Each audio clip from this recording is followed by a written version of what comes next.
Hello दोस्तों, कैसे हैं आप सब। आईएएस पीसीएस साइंस में आपका मोस्ट वेलकम है। तो दोस्तों 6 लेक्चर हम लोग कंप्लीट कर चुके हैं और पिछला जो लेक्चर हम लोग कंप्लीट किए थे 4, 5 और 6, उसमें हम लोग एटॉमिक स्ट्रक्चर से रिलेटेड हम लोग परमाणु संरचना से संबंधित हम लोग थ्योरी पढ़े थे। तो दोस्तों इस लेक्चर में हम लोग उस पर बेस्ड क्वेश्चन करेंगे जो बीपीएससी में और अदर पीसीएस में पूछे गए हैं। तो दोस्तों ये क्वेश्चन हमारे लिए बहुत इम्पोर्टेंट है। इन क्वेश्चन के पैटर्न से समझ में आपको आ जाएगा कि कैसे क्वेश्चन परमाणु संरचना पे आधारित पूछे गए हैं। तो चलिए दोस्तों हम लोग क्वेश्चन करते हैं। क्वेश्चन करने से पहले दोस्तों कुछ चीज़ और हम लोग जान लेते हैं। इसको हम लोग डिटेल में फिजिक्स में पढ़ेंगे, लेकिन कुछ चीज़ को आपको बता देते हैं जिससे आपका क्वेश्चन आसानी से सॉल्व हो जाएगा। ठीक है दोस्तों ध्यान क्या देखना है, रेडियो एक्टिविटी के बारे में दोस्तों हम लोग फिजिक्स में पढ़ेंगे डिटेल में।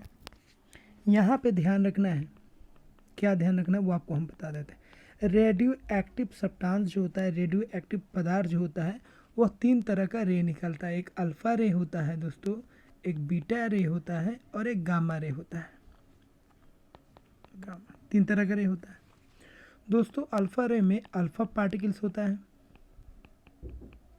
अल्फ़ा कण जिसको बोलेंगे, और बीटा रे में बीटा पार्टिकल्स होता है। और दोस्तों गामा रे में कोई पार्टिकल्स नहीं होता है, नो पार्टिकल्स, इसमें कोई कण होता ही नहीं है।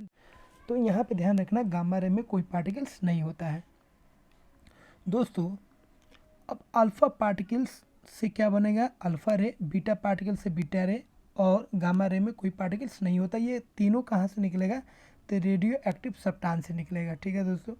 अब यहाँ पे ध्यान देने की बात है, अल्फ़ा पार्टिकल्स किसको बोलेंगे, तो ध्यान रखना है हीलियम का न्यूक्लियस, हीलियम का न्यूक्लियस बहुत बहुत इम्पोर्टेंट है।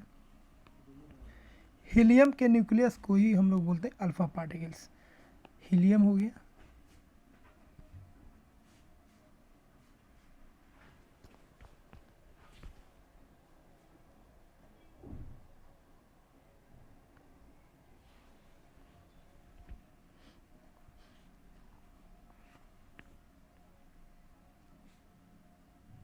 इसका एटॉमिक नंबर 2 होगा और इसका मास नंबर कितना होगा, 4।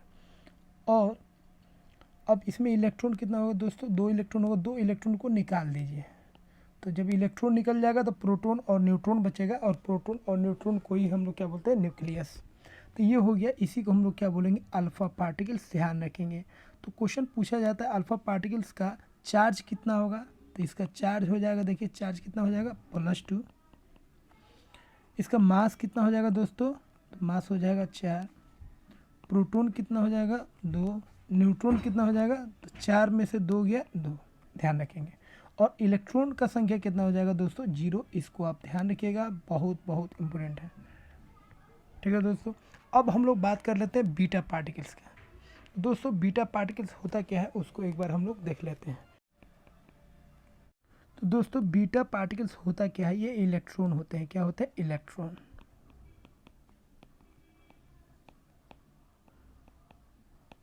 और इनका चार्ज जो होता है दोस्तों, चार्ज क्या होता है, नेगेटिव होता है।